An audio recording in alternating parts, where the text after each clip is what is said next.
추석 명절 잘 보내셨죠? 100년 만에 가장 크고 밝은 달이라고 해서 굉장히 기대를 많이 가졌습니다.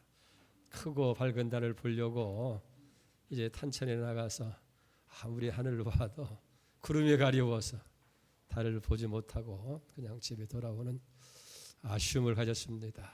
어쨌든 하늘 높이 100년 만에 뜨는 크고 밝은 달처럼 여러분들의 삶 속에도 하나님의 놀라운 축복이 그렇게 넘치기를 주의 이름으로 축복합니다.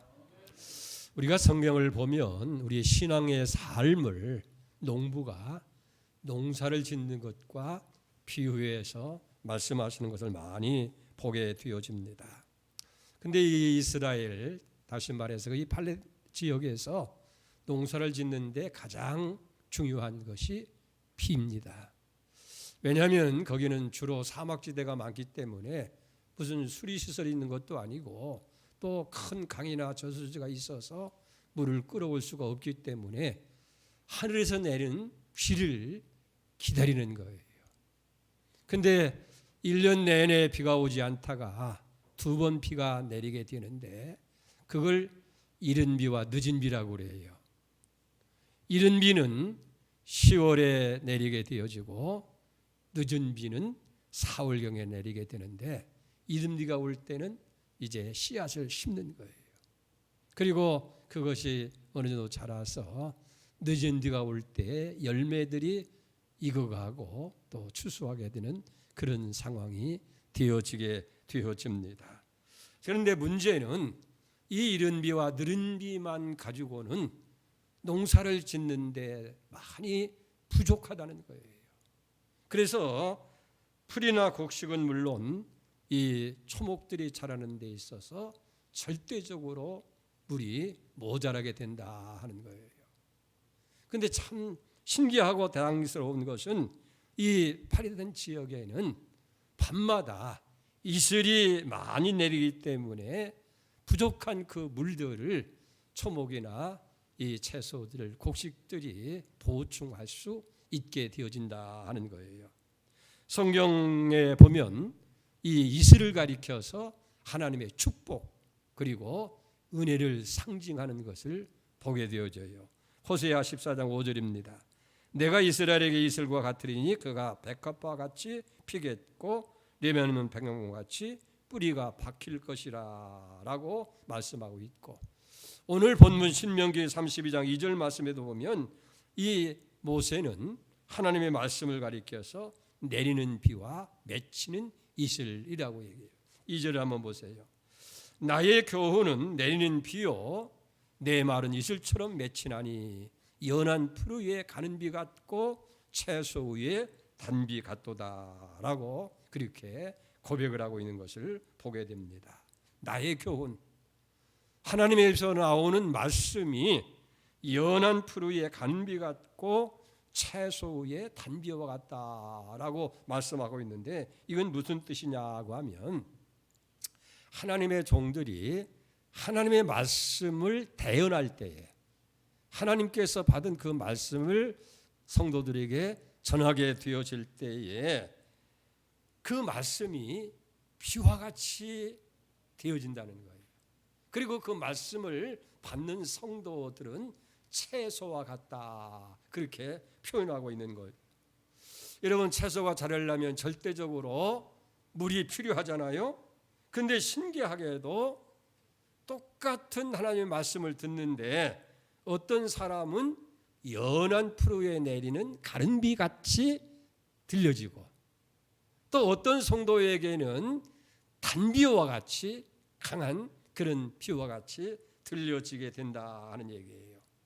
다시 말하면 똑같은 말을 전해도 그 성도들의 영적 상태에 따라서 그 말씀이 적절하게 들려지게 된다는 거예요. 좀 쉽게 얘기한다고 한다면 이제 막 신앙생활을 한다든지 영적으로 어린 신도들은 마치 가늘고 연한 싹에 비유할 수 있게 되는데 이런 가늘고 연약한 그 싹에게 강한 비가 내리게 되면 어떻게 돼요? 그 연한 싹이 다 부러진다든지 녹아 없어지고 말게 되는 거예요. 그렇기 때문에 이런 어린 자에게는 보슬비와 같이 가는 비로 임하게 되고, 할렐루야. 그리고 오랜 신앙생활을 뿌리가 깊은 영적 성숙한 성도들에게는 조용조용하게 얘기해도 마치 소낙비같이 단비처럼 그렇게 말씀으로 임하게 되어진다 하는 거예요. 이건 성령의 역사일 수밖에 없는 거예요. 전해지는 말씀은 똑같은데 그 영적 상황에 따라서 어떤 사람에게는 아주 보슬비와 같이 부드러운 가늘비처럼 촉촉히 임하고, 어떤 성도들에게는 그저 가문 땅에 단비가 소나기처럼 내리는 것처럼 그렇게 들려진다 하는 거예요. 오늘 특별히 이 팔리된 지역에는 비가 부족하다고 그랬어요. 그래서 매일 밤마다 내리는 이슬이 얼마나 소중한지 모른다 하는 거예요. 비가 모자라지만은, 그러나 밤마다 내리는 이슬로 인해서 모든 식물들이 자랄 수 있게 되었다 하는 거예요. 근데 우리가 영적으로 볼 때에 이 밤마다 내리는 이슬은 바로 하나님께서 우리에게 내려주시는 그런 은혜와 같다라고 오늘 성경은 말씀하고 있는 걸 봅니다. 그렇기 때문에 우리의 영혼과 우리의 삶이 윤택해지고 우리 영혼이 더 소생하고 성숙해지기 위해서는 밤마다 내리는 하나님, 이슬과 같은 이 하나님의 은혜가 절대적으로 필요하다. 그걸 오늘 말씀하고 있는 걸 보게 됩니다. 근데 여러분, 이 이슬이라고 하는 것, 하나님의 은혜라고 하는 것은 사람이 노력한다고 해서 주어지는 것이 아니라 전적으로 하나님의 은혜로 주어지는 것이라 하는 거예요. 그리고 이 이슬이라고 하는 것은 어느 특정한 사람에게만 내려지는 것이 아니라 온 땅 위에 골고루 내려지는 것이고, 또 이슬이라고 하는 것은 어두운 밤에 아무도 모르게 조용히 내려지고 있다 하는 거예요. 사랑하는 성도 여러분, 오늘 여러분에게도 밤마다 내리는 이슬 같은 하나님의 은혜가 여러분들이 흡족히 내리는 그런 축복, 날마다 경험하는 은혜가 있기를 축원을 드립니다. 근데 호세아 4장 5절 상반절에 보니까 내가 이스라엘에게 이슬과 같으리니라고 그렇게 말씀하고 있는 걸 봅니다. 이 말은 무슨 말이냐면 밤마다 내리는 그 이슬과 하나님께서 우리에게 주시는 은혜의 특징이 같다고 하는 그런 얘기예요. 그렇기 때문에 이슬의 특징을 우리가 살펴보면 하나님의 은혜의 특징이 어떻게 우리에게 임하느냐 하는 것 알 수가 있는 거예요. 그래서 먼저 이 이슬이 어떤 특징을 가지고 있는지를 살펴보면서 하나님의 은혜가 내게 이렇게 내리겠구나, 그런 은혜가 있기를 축복합니다. 첫째, 이슬이라고 하는 것은 식물에게 생명력을 주는 거예요. 여러분, 한여름 뜨거운 태양 아래 있는 채소나 식물들이 오후에 가면 다 이파리가 쭉 늘어져 가지고 아이고야 이거 다 메말라 죽겠구나 그렇게 생각하다가 다음날 아침에 보면 신기하게도 언제 그랬는지 모르게 그 이파리 다 생생하게 이제 피어나서 햇빛을 바라보고 방구도 넣는 것처럼 그런 모습을 우리가 보게 되지요. 그것은 뭐예요? 밤중에 이슬이 흡족히 내려서 그 뿌리와 이파리에게 생명력을 불어넣기 때문인 거예요. 이와 같이 이슬은 기운을 잃어가는 식물에게 생명을 주는 생명력을 가지고 있다 하는 거예요. 그런데 이슬과 같이 하나님의 은혜의 축복이 바로 그러하다. 이슬과 같은 하나님의 은혜가 죽은 나사로에게 임할 때에 나사로가 다시 살아난 역사가 일어나고, 이슬과 같은 하나님의 은혜가 38년 된 병자에게 임하니까 그 병자가 침상을 벌떡 일고 걸어가는 역사가 일어나게 된 줄 믿습니다. 사랑하는 여러분, 우리에게 하나님의 이슬과 같은 은혜가 임하게 되면 죽어가던 심령이 다시 살아나게 되고 우리의 삶이 새롭게 소성되어지는 역사가 일어나게 될 줄 믿습니다. 이슬의 두 번째 특징은 매일 내린다 하는 거예요. 그래 1년에 한두 번 내리고 끝나는 것이 아니고 매일매일 밤마다 이슬이 내리는 거예요. 어느 특정한 절기만 내리는 것이 아니라 매일매일 이슬이 내리는 것인데, 하나님의 은혜가 이슬과 같이 매일매일 당신의 사랑하는 백성들에게 주어진다 하는 거예요. 우리가 처음 예수 믿을 때 아이고야 왔으니까 잘했구나, 그때만 이슬 내려주는 것이 아니라는 거예요. 어느 특정한 때만 하나님의 은혜가 임하는 것도 아니고, 하나님의 은혜는 매일매일 임하는 거예요. 우리가 선한 일을 하고 착한 일을 할 때만 은혜를 내리는 것이 아니라, 심지어는 죄를 짓고 있는 그때에도 하나님의 은혜가 내리고 있다 하는 거예요. 이처럼 하나님의 은혜는 매일 매 순간마다 우리에게 내리게 되는 거예요. 그래서 하나님의 은혜가 매일 내리는 이슬과 같이 우리에게 임한다라는 것을 오늘 말씀하고 있는 거예요. 여러분 보세요. 이스라엘 백성들이 광야 생활할 때 40년 동안 농사 짓는 일 없잖아요. 근데 밤마다 이슬과 함께 만나를 저들에게 내려주어서 이스라엘 백성이 40년 동안 농사 짓는 일 없이 생명을 유지할 수 있게 된 거예요. 이스라엘 백성들이 만나가 아니면 생명을 유지할 수 없는 것처럼 오늘 우리도 마찬가지예요.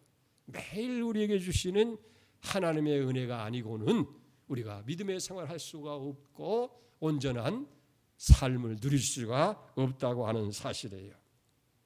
세 번째 이슬은 아무도 모르게 내리고 있다 하는 거예요. 여러분 소낙비가 내릴 때 얼마나 요란해요. 천둥이 치고 번개가 번쩍이고, 그리고 소나기가 가장 세차게 내리니까 누구도 잠자던 사람도 벌떡 깰 수 있도록 정신 번쩍 차리게 그렇게 소낙비는 내리잖아요. 근데 이슬이라고 하는 것은 소리 없이 언제 내리는지 알 수가 없는 거예요. 우리가 밤에 밖에 나가서 여름날 지나다 보면 새벽녘쯤 되면 입은 옷이 축축해져요.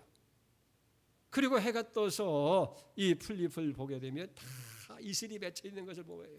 아니 언제 이렇게 이슬이 많이 내렸는지 우리도 모르는 사이에 그렇게 이슬이 내려지라는 거예요. 그런데 하나님의 은혜가 바로 그러하다는 거예요.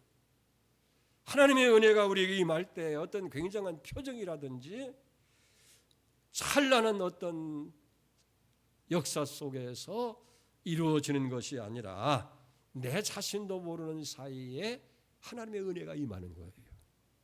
그래서 그때는 몰라요. 근데 얼마 지나고 나서 그게 하나님의 은혜였구나. 그때 하나님이 나도 모르는 사이에 은혜로 역사하셨구나. 이게 바로 이슬의 특징을 통해서 우리가 배울 수 있는 하나님의 은혜라 하는 거예요.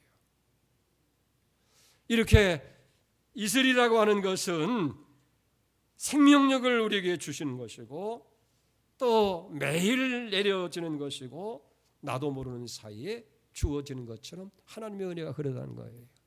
자, 두 번째 생각할 것은 그러면 이슬은 언제 내리느냐 하는 거예요. 이슬이 언제 내려요?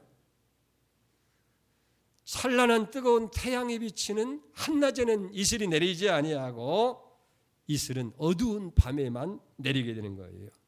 이런 밤이라고 하는 것은 도무지 앞을 분간할 수 없는 어두운 때를 얘기하는 거예요. 상징적으로 낮을 희망의 시간이라고 하면 밤은 절망의 시기라고 얘기할 수 있어요. 낮이 기쁨이라고 하면 밤은 슬픔이고 고통의 시기라고 얘기할 수 있어요. 그렇기 때문에 우리는 밤을 흔히 가리켜서 절망이고 시련이고 고통이고 그리고 슬픔의 때라고 얘기할 수 있어요. 그러나 놀라운 것은 그런 어두운 절망의 밤에 조용히 이슬이 내려지고 있다 하는 거예요. 이와 같이 우리 인생에도 어두운 밤이 찾아올 수가 있어요. 내가 원한 것도 아닌데 이 불청객처럼 밤이 우리에게 찾아오는 거예요. 이런 고통의 시기, 어려운 시기는 누구에게나 다 찾아올 수 있다는 거예요. 고난과 시련의 밤이 어느 날 갑자기 이기도 찬케 우리에게 찾아오는 것을 보게 되어집니다. 그래서 실패의 밤, 절망의 밤, 고통의 밤을 맞이해서 많은 사람이 괴로움 속에 처하게 되는 거예요. 열심히 신앙생활을 하고 있는데도, 하나님 앞에 진실하게 살아가려고 하는데도 불구하고 이런 어둠의 시련의 밤이, 절망의 밤이 우리에게 찾아올 때가 있다 하는 거예요. 여러분, 그러나 이런 때 중요한 것, 우리가 기억할 것은 바로 그 어두운 밤에 하나님의 은혜의 이슬이, 하나님의 축복의 이슬이 내려지는 시기다 하는 것을 우리가 기억해야 할 줄 믿습니다. 그렇기 때문에 우리는 어두운 밤일수록 이제 하나님의 은혜가 우리에게 임하겠구나, 그걸 기대하면서 사모하는 사람이 되어요. 그래서 우리가 고통 때에 주님의 강하신 은혜를 체험할 수가 있고, 내가 아무것도 할 수 없는 그때에 주님의 전능하심을 우리가 경험하게 될 줄 믿습니다. 우리는 이 어두운 밤을 통해서 나의 무력함을 깨닫게 됩니다. 그래서 사람을 의지하지 않고, 나를 의지하지 않고 주님을 의지하게 되어질 때에 하나님의 놀라우신 도우심과 은혜로운 역사를 우리가 체험하게 될 수 있다 하는 거예요. 그래서 이사야 55장 6절 7절에 보면, 너희는 여호와를 만나는 만한데 찾으라, 가까이 그를 부르라. 만나는 만할 때가 언제예요? 어둠의 때예요. 고통의 때예요. 그때에 하나님을 찾으라는 거예요. 악인은 그 길을 불의한 자는 그 생각을 버리고 여호와께로 돌아와 그리하면 그가 긍휼히 여기시리라. 우리 하나님께로 돌아오라. 그가 너그럽게 용서하시리라. 또 시편 50편 15절에 보면, 환난 날에 나를 부르라. 내가 너를 건지리니 내가 나를 영화롭게 하리라. 환난의 어두운 마음이 하나님 앞에 부르짖을 때라, 그 말이에요. 그때 캄캄한 밤에 이슬이 내리는 것처럼 하나님의 은혜가 우리에게 주어진다 하는 거예요. 이와 같이 고난과 역경의 마음을 통해서 하나님의 은혜의 이슬을 흠뻑 받은 욥은 이사야 42장 4절에 이렇게 고백을 합니다. 내가 죽게 대하여 귀로만 들어싸웠는데 이제는 눈으로 봅니다. 자기가 형통의 날, 편안한 날 하나님을 잘 섬긴다고 했지만은 그건 머릿속에 하나님, 지식 속에 하나님이었지. 그러나 그가 고난의 밤을 지나고 나서 이제 눈으로 보는, 귀로만 듣던 그 하나님이 실제로 눈으로 체험하는 그런 은혜가 임했다라고 고백합니다. 여러분에도 그런 역사가 있기를 바랍니다. 우리가 창세기 32장에 보면 믿음의 조상이던 야곱에게도 칠과 같은 이런 어두운 밤을 만나게 됩니다. 우리가 잘 아는 대로 집을 떠나 20년 만에 파단-아람에서 이제 고향을 찾아옵니다. 가족들을 다 거느리고 오는데 집에로부터 소식이 왔어요. 형 예서가 20년 동안의 원한의 칼을 갈고 400명의 그런 가두를 데리고 온다는 거예요. 야곱과 그 가족에 있어서 그 밤은 절망의 밤이 되어질 수밖에 없습니다. 그래서 이 약복강 어두운 밤에 야곱은 하나님 앞에 그 약복강에 홀로 부르짖어 기도하잖아요. 그리고 그 밤에 이 야곱에게 하나님의 은혜가 흡족히 임하게 되어집니다. 그래서 야곱이 변해서 이스라엘이 되어지고, 태양이 떠오를 때 분의 1의 아침에 태양을 맞이하는 그런 축복의 역사가 일어나게 된 줄 믿습니다. 사랑하는 여러분, 우리 인생에도 어두운 밤이 있어요. 그러나 낙심하거나 실망해서는 안 돼요.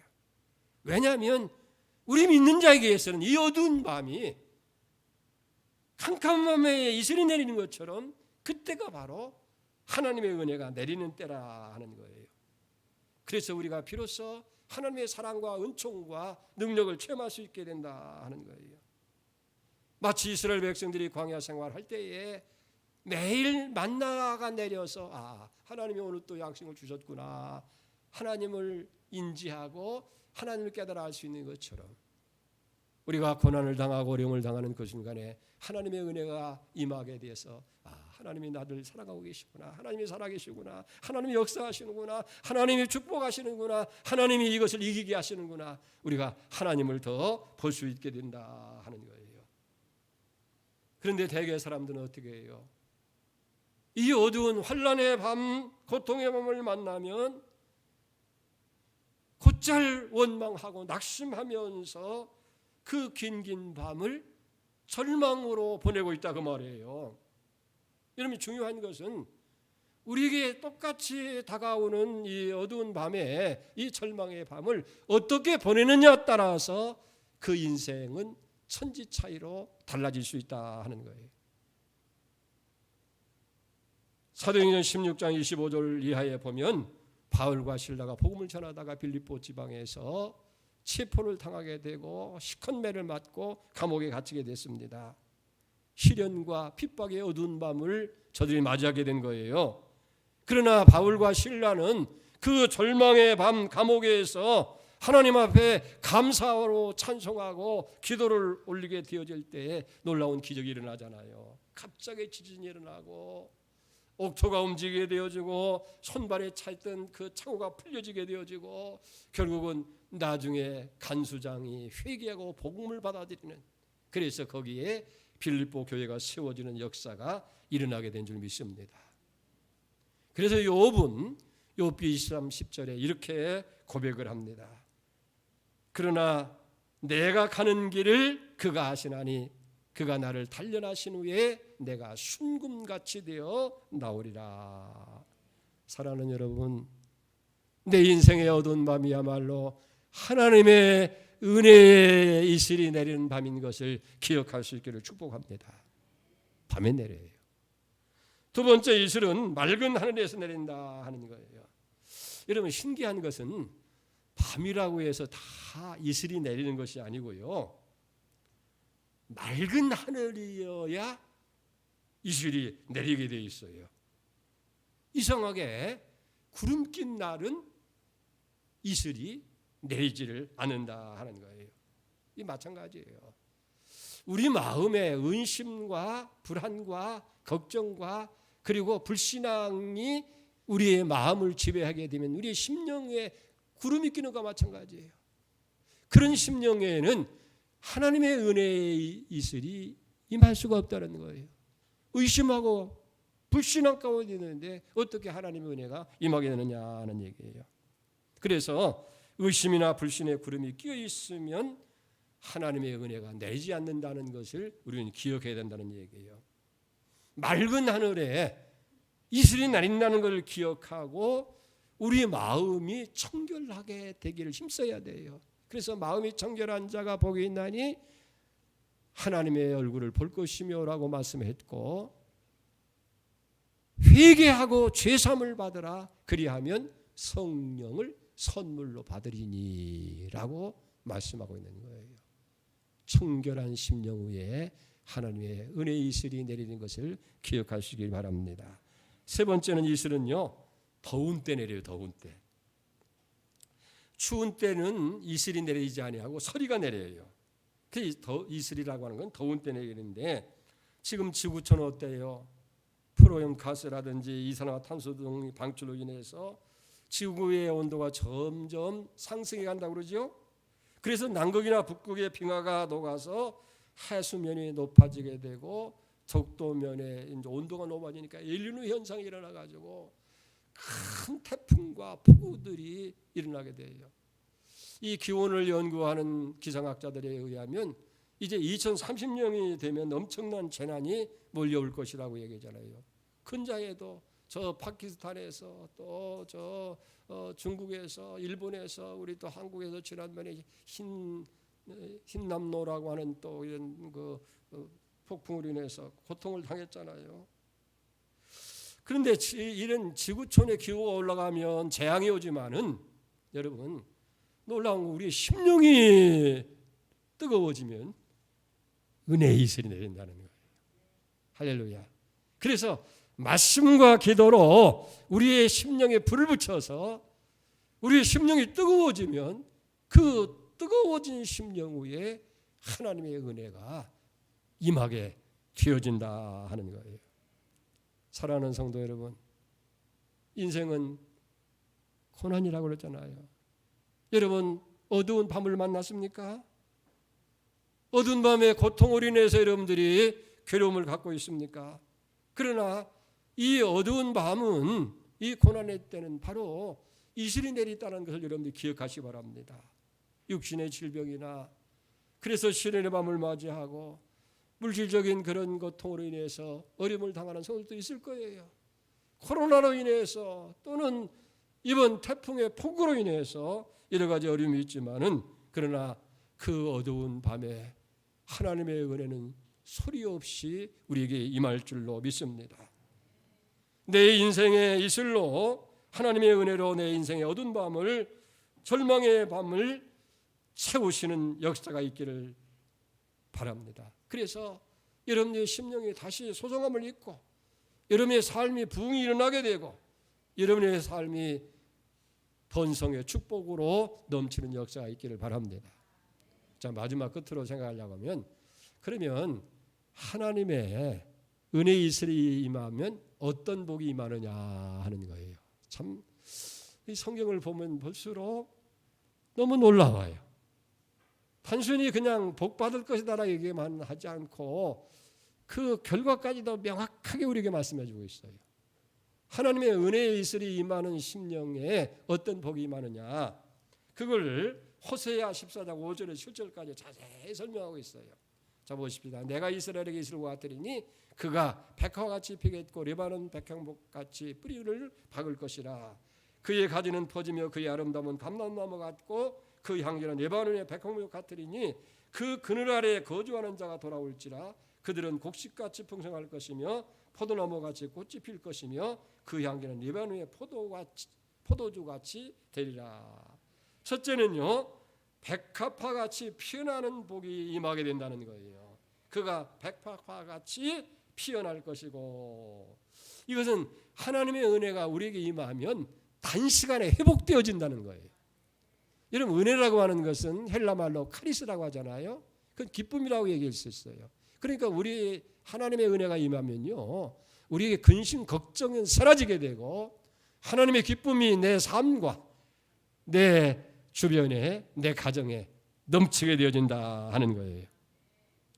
두 번째는 이슬 같은 하나님의 은혜 내리면 레바논에 백향목같이 뿌리를 내릴 것이다 라고 해요. 이 레바논의 백향목이라고 하는 것은 대단히 크고 견고한 나무예요.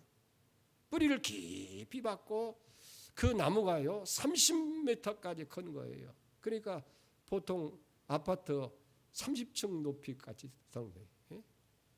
그렇게 높이 올라가는 이 나무는 건축 자재로 많이 쓰잖아요. 솔로몬은 왕궁과 궁궐을 그걸로 지었잖아요. 근데 왜 이렇게 크냐 하면 뿌리를 깊이 박는다는 거예요. 여러분, 하나님의 은혜의 이슬이 내리게 되어져서 그러면 우리가 삶이 말씀의 뿌리를 받고 믿음의 뿌리를 받고 우리의 삶의 뿌리를 깊이 받아서 환난이 바람이 불고 어려움이 와더라도 절대 흔들리지 않는 축복이 임하게 될 줄 믿습니다. 그래서 백향목같이 자라나는. 그리고 세 번째 축복은 뭐냐면 이와 같은 하나님의 은혜가 임하게 되면 그 가지가 퍼진다라고 그랬는데 이것은 영육간의 번성을 의미하게 되는 거예요. 이스라엘 백성들이 범죄했을 때는 그들의 영혼과 모든 것이 다 시들시들해졌어요. 그런데 하나님의 은혜가 임하게 될 때에 그들은 번성하고 그 후손까지, 여기 보면 뭐냐면 그 아름다움이 감람나무 같을 것이다 하는데요. 이 감람나무라고 하는 것은 수명이 길어요. 예루살렘에 가서 그 성지 순례하다 보면 이제 겟세마네 동산에 가면 그 감람나무가 참 많아요.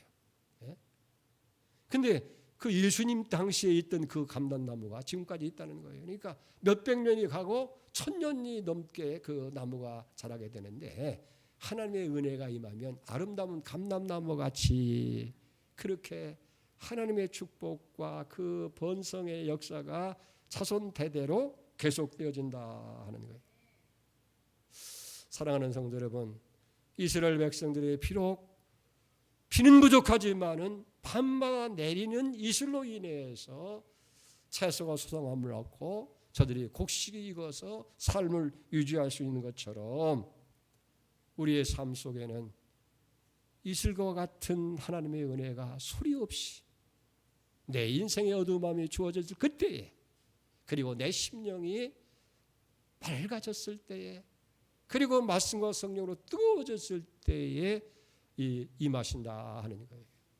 그래서 그런 사람은 백합화 같이 회복되는 역사, 레바논의 백향목 같이 뿌리 깊이 박아서 흔들리지 않고 튼튼하고 견고해지고, 그리고 아름다운 감람나무 같이 그 잎이 번성해지는 것처럼 우리가 영육간에 강건해지고 번성해지는 축복이 임할 줄 믿습니다. 오늘 이슬과 같은 이 하나님의 은혜가 여러분에도 임하는 축복이 있기를 주의 이름으로 축원을 드립니다. 하나님 아버지, 내가 이스라엘에게 이슬과 같으리라고 말씀하시고 내 말이 내리는 보슬비와 같이, 가는 비와 같이, 단비와 같이 임할 것이라고 주님 약속하셨습니다. 비록 우리가 어려운 때를 살아가지만은 주님, 어두운 그때에 이슬이 내리는 것처럼 그것도 한두 번 끝나는 것이 아니라 매일매일 소리 없이 내가 인지하지 못할 그때에도 하나님의 은혜는 우리에게 임한 줄로 믿습니다. 내 인생의 어둠이 찾아왔을 때 절망하지 않게 하시고 하나님의 은혜가 이슬이 임할 것을 기대하는 사모하는 마음을 갖게 하시고 우리의 마음을 청결하게 하고 그리고 우리의 심령을 더 뜨겁게 해서 날마다 하나님의 은혜로 충만 채워지는 축복의 역사가 있게 하여 주시옵소서. 예수님의 이름으로 기도 올려옵나이다. 아멘.